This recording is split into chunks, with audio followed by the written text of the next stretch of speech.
আমরা যদি নির্বাচিত হই তাহলে রেজিস্টার বিল্ডিংয়ের এই যে অচলায়তন লালফিতার দৌরাত্ম্য এটা আমরা ভেঙে দেব। আমরা ঢাকা বিশ্ববিদ্যালয় রেজিস্টার বিল্ডিংকে পূর্ণাঙ্গরূপে সিসিটিভির আওতায় আনবো এবং ওয়ান স্টপ সার্ভিস বা ওয়ান টেবল সার্ভিসে নিয়ে আসবো। অর্থাৎ একজন শিক্ষার্থী তার কোনো সমস্যা নিয়ে যখন আসবে তাকে ওই টেবিলে বসে সকল ধরনের সমস্যার সমাধান করা হবে। এখানে আমাদের পাশে আছেন সীমা আক্তার, তিনি ছাত্র ফেডারেশনের সাথে যুক্ত। আমার ডানে আছেন সাকিবুর রনি, আমার ডানে আছেন আকিরুল ইসলাম, তিনি একজন শিক্ষার্থী সায়েন্স ফ্যাকাল্টির। এখানে আরও আছেন আমাদের সাথে সাদিক আছেন, তিনিও একজন শিক্ষার্থী। আমরা এখানে বিভিন্ন রাজনৈতিক সংগঠনের, বিভিন্ন ধর্মীয় পরিচয়ের, বিভিন্ন লৌকিক পরিচয়ের মানুষ একসাথে হয়েছি। ইউনিটি টু রিবিল্ডের এই প্ল্যাটফর্মে, এই প্যানেলে আমরা এই ক্যাম্পাসটাকে নতুন করে পুনর্গঠন করার এত বছর ধরে আমরা আমাদের জায়গা থেকে অ্যাক্টিভিজম করেছি। আমরা এখানে দীর্ঘদিন ধরে বৈধ সিটের জন্য লড়াই করেছি। অর্থাৎ একজন শিক্ষার্থী ঢাকা বিশ্ববিদ্যালয়ে যখন সে ভর্তি হয় তখন তার সবচেয়ে ভালনারেবল পরিস্থিতি থাকে একটা থাকার জায়গা নিয়ে, একটা মাথা গোঁজার ঠাঁই নিয়ে। এই মাথা গোঁজার ঠাঁইকে নিয়েই কিন্তু রাজনীতি, মাথা গোঁজার ঠাঁইকে নিয়েই হল দখল, মাথা গোঁজার ঠাঁইকে নিয়েই কিন্তু তারা তাদের জমায়েত নির্ধারণ করে। তো সেই জায়গা থেকে আমরা দীর্ঘদিন ধরে প্রথম বর্ষ থেকে বৈধ সিটের জন্য লড়াই করে যাচ্ছি।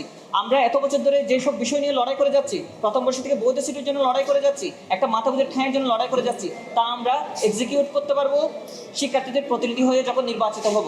আমরা এত বছর ধরে যখন শিক্ষার্থী নিপীড়িত হতো তখন তার পাশে দাঁড়াতাম। আমরা এখন এমন একটা ক্যাম্পাস ঢাকা বিশ্ববিদ্যালয়ে, আমরা এমন একটা ক্যাম্পাস বাংলাদেশকে উপহার দিতে পারি যে ক্যাম্পাস এতদিন পর্যন্ত আমরা স্বপ্ন দেখেছিলাম। আমরা দীর্ঘদিন ধরে রেজিস্টার বিল্ডিংয়ের অটোমেশন পদ্ধতির জন্য লড়াই করেছিলাম।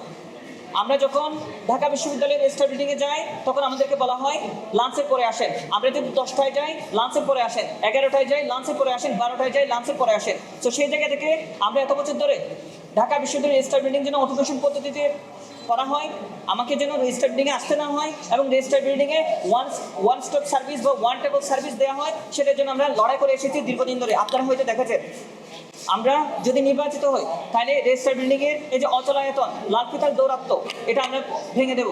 আমরা ঢাকা বিশ্ববিদ্যালয় রেজিস্টার বিল্ডিংকে পূর্ণাঙ্গরূপে সিসিটিভির আওতায় আনবো এবং ওয়ান স্টপ সার্ভিস বা ওয়ান টেবল সার্ভিসে নিয়ে আসবো। অর্থাৎ একজন শিক্ষার্থী তার কোনো সমস্যা নিয়ে যখন আসবে তাকে ওই টেবিলে বসে সকল ধরনের সমস্যার সমাধান করা হবে।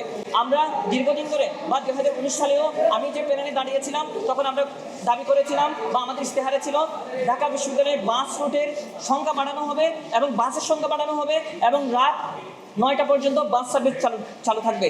ঢাকা বিশ্ববিদ্যালয়ে বিশেষ করে যারা সায়েন্স ফ্যাকাল্টিতে পড়াশোনা করেন তাদের ল্যাব পরীক্ষা শেষ হতে না হতেই তাকে ক্যাম্পাস ত্যাগ করতে হয়। ঢাকা বিশ্ববিদ্যালয়ের টিএসসি ভিত্তিক যে সংগঠন আছে, সামাজিক সংগঠন আছে, সেখানে তারা সময় দিতে পারে না, এক্সট্রা কারিকুলার অ্যাক্টিভিটিসে তারা সময় দিতে পারে না, তারা আড্ডা দিতে পারে না, তারা পাঠচক্র করতে পারে না, তারা আলোচনা সভায় অংশগ্রহণ করতে পারে না।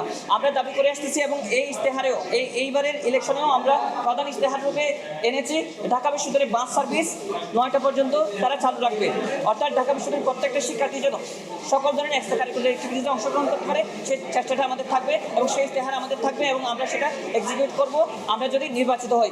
এর বাইরে আমরা হলে ক্যান্টিন ব্যবস্থা, ফলে এত বছর ধরে আমরা দেখে আসতেছি ইজারা ব্যবস্থার মাধ্যমে ফলে ক্যান্টিনগুলো চালানো হয়। অর্থাৎ ঢাকা বিশ্ববিদ্যালয়ের হল প্রশাসন, খুবই দুঃখজনক বিষয় হচ্ছে ঢাকা বিশ্ববিদ্যালয়ের হল প্রশাসন আমাদের খাবার নিয়েও ব্যবসা করে, ইজারা দিয়ে ব্যবসা করে।